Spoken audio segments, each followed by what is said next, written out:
Bonjour, bonjour, bonjour. J'espère que vous allez bien. Moi, je vais très bien, merci. Aujourd'hui, on prépare une casserole de filet de poulet à la napolitaine avec pommes de terre. C'est long comme titre, mais ça l'explique un peu c'est quoi.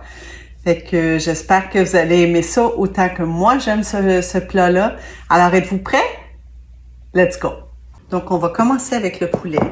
Ici, j'ai de la farine et je vais ajouter du sel et du poivre. On va mélanger ça un petit peu. C'est bon. Après ça, j'ai pris des poitrines de poulet, environ 4 petites poitrines, et j'ai coupé ça en petits filets comme ça. On va simplement le mettre dans la farine.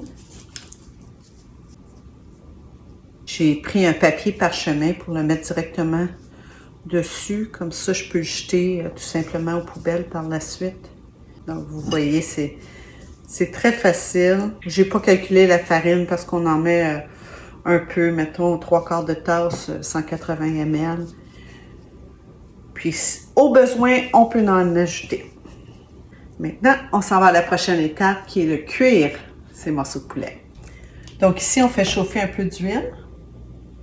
Puis, on va tout simplement faire griller les morceaux de poulet des deux côtés. Je ne les mettrai pas trop collés.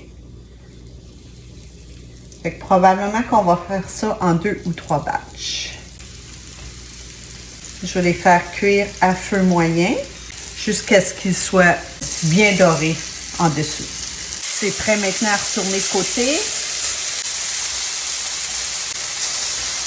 Faut que ça ressemble un peu à ça, la couleur. On fait ça jusqu'à temps que tout le poulet est doré. Il va aller au four par la suite, fait que c'est pas très important s'il est totalement cuit en dedans.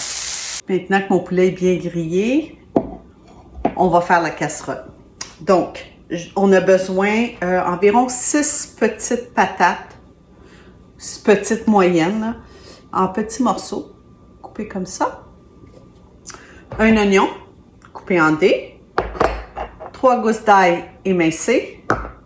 Environ 1 tasse de tomates. Moi, j'ai pris des tomates raisins. Vous pouvez prendre des tomates cerises, vous pouvez prendre des tomates de vigne, en autant qu'ils soient en petits morceaux. J'ai pris un poivron, coupé en morceaux comme ça. Puis 150 ml de sauce tomate, qui est à peu près un petit peu plus qu'une demi-tasse. OK? Et pour faire cuire, j'ai du beurre et de l'huile. Donc, on va commencer la cuisson, puis je vais vous montrer le reste. Donc, on va ajouter environ 2 cuillères à table ou 30 ml de beurre, parce que le beurre, ça goûte toujours bon. Et je vais ajouter un petit peu d'huile pour que le beurre ne brûle pas. On laisse fondre le beurre, on laisse chauffer ça un petit peu. Donc, en premier lieu, je vais mettre les patates. On va le laisser cuire jusqu'à temps que les patates brunissent un peu, environ, je dirais, 5 à 6 minutes. Je commence à avoir une petite coloration dans les patates. Donc, je vais ajouter mon oignon. Puis, on continue la cuisson jusqu'à temps que les oignons brunissent aussi un petit peu. Donc, les oignons commencent à brunir un petit peu. Donc, je vais ajouter mes poivrons. Et encore une fois, là, je vais cuire environ 3 à 4 minutes. Après environ 3 minutes, je vais ajouter les tomates, l'ail, du poivre, du sel au goût et des assaisonnements italiens. Au goût aussi. On mélange tout ça. Puis on va cuire ça pour un autre 3 minutes environ.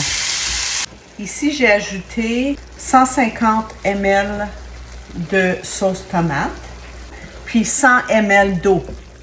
Je n'avais pas parti ma vidéo.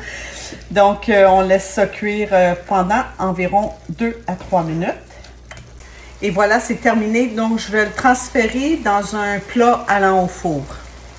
Donc, je vais transférer ça dans mon plat allant au four. Si vous avez une casserole qui va au four, c'est encore mieux. Vous n'avez pas besoin de faire le transfert. Vous le gardez directement dans la poêle. J'ai pas ça. Et on va mettre les filets de poulet par-dessus, partout sur la casserole. Ça. Et par la suite, je vais ajouter du fromage. Vous pouvez mettre du mozzarella ou du fromage cheddar. Juste assez pour couvrir un peu. C'est pas obligé d'être exagéré dans le fromage. Là. Juste un peu pour qu'il y en ait un petit peu sur chaque morceau. Comme ça. Maintenant, je vais mettre ça au four à 400 degrés pendant environ 15 minutes. Je vais vérifier après 10 minutes, par exemple, voir qu'est-ce que ça a l'air. Sur la grille du milieu dans le four.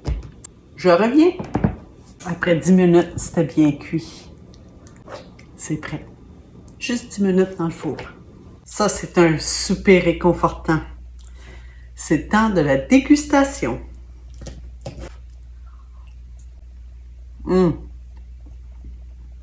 C'est très, très bon. C'est un souper réconfortant, là. Les enfants vont adorer ça aussi si vous avez des enfants, là. C'est très bon. Bien, sur ça, bon appétit!